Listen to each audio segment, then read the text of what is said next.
আজকের ভিডিওতে আমি আপনাদেরকে এমন কিছু ব্যতিক্রম রাস্তা দেখাবো যে রাস্তাগুলোর কন্ডিশন আর সৌন্দর্য দেখলে যে কেউ অবাক হয়ে যাবে। ভিডিওটা পুরোপুরি দেখতে থাকুন।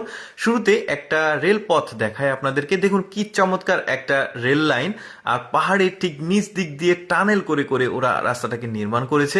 বেশ চমৎকার লাগছে, চিন্তা করে দেখুন কত সুন্দর একটা রাস্তা। শুধু যে এই রাস্তা তা না, আরো চমৎকার চমৎকার কিছু রাস্তা আপনাদেরকে দেখায়। এবার এই রাস্তাটাকে দেখুন, আমার কাছে কতটা ব্যতিক্রম মনে হয়েছে। দেখুন, যে দেখবে তারই ভালো লাগবে। দেখুন কতটা বাঁক রয়েছে আর কতটা খাড়া উপরের দিকে উঠে গেছে। এটা কিন্তু পাহাড়ি রাস্তা। একটা গাড়ি কিন্তু দেখা যাচ্ছে, একটু ভালোভাবে লক্ষ্য করে দেখবেন। ওই যে একটা গাড়ি দেখা যাচ্ছে, এই গাড়িটাই কিন্তু এই পুরো রাস্তাটি কাভার করছে। আমার কাছে একদমই ব্যতিক্রম মনে হয়েছে এই ধরনের রাস্তা। জীবনে তো অনেক আঁকা বাঁকা রাস্তা দেখেছেন, বাট এইটা একটু ওভার এক্সেপশনাল। দেখতে পাচ্ছেন নিচ থেকে একদম ওপর পর্যন্ত।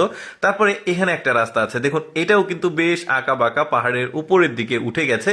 বেশ দারুণ। এই রাস্তাগুলো যা যা দেখছেন সবই কিন্তু চায়নাতে অবস্থিত। এই যে দেখুন, এই রাস্তার নিচের যে অংশ সেটা দেখতে পেলেন। আমার কাছে ওভারঅল প্রতিটা রাস্তায় বেশ চমৎকার লেগেছে, দারুণ।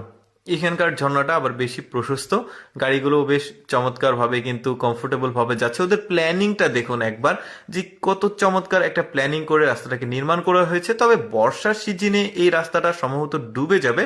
শুধুমাত্র আসলে যোগাযোগ ব্যবস্থার উন্নয়নের জন্য ওরা এই ধরনের রাস্তাগুলো নির্মাণ করে, আর এই ধরনের রাস্তাগুলো নির্মাণ করতে ব্যয় অনেক বেশি।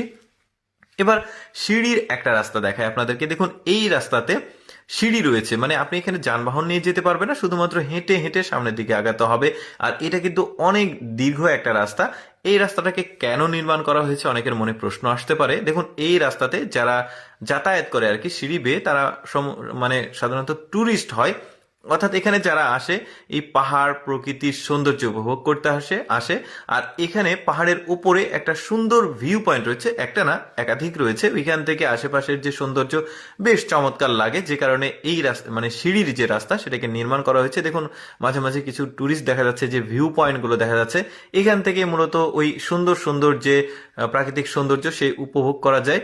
বেশ দারুণ। এখানে একটা সমস্ত রিসোর্ট বা হোটেল হবে হয়তোবা, যারা মানে রাত্রি যাপন করতে চায় এই সুন্দর একটা পরিবেশে, তাদের জন্য বেশ চমৎকার। অনেক দীর্ঘ একটা মানে রাস্তা দেখা যাচ্ছে, সিঁড়ি বেয়ে বেয়ে অতিক্রম করে যেতে হবে। আর এই রাস্তার ঠিক নিচে এক অংশে যানবাহন চলার একটা রাস্তা আছে। তো যারা মানে পাহাড়ের সৌন্দর্য উপভোগ করতে চায় তারা ওই সিঁড়ি বেয়ে উপরের দিকে ওঠে।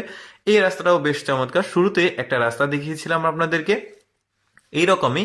তো ওই রাস্তার মানে তখন বর্ষার সময় ছিল না, এখন কিন্তু আবার বর্ষার সময়, যে কারণে এই রাস্তার বর্ষার ভিউটা আপনাদেরকে দেখিয়ে দিলাম। দেখুন পানির বেগটাও ভালো আছে, গাড়িটাও সুন্দরভাবে যাচ্ছে।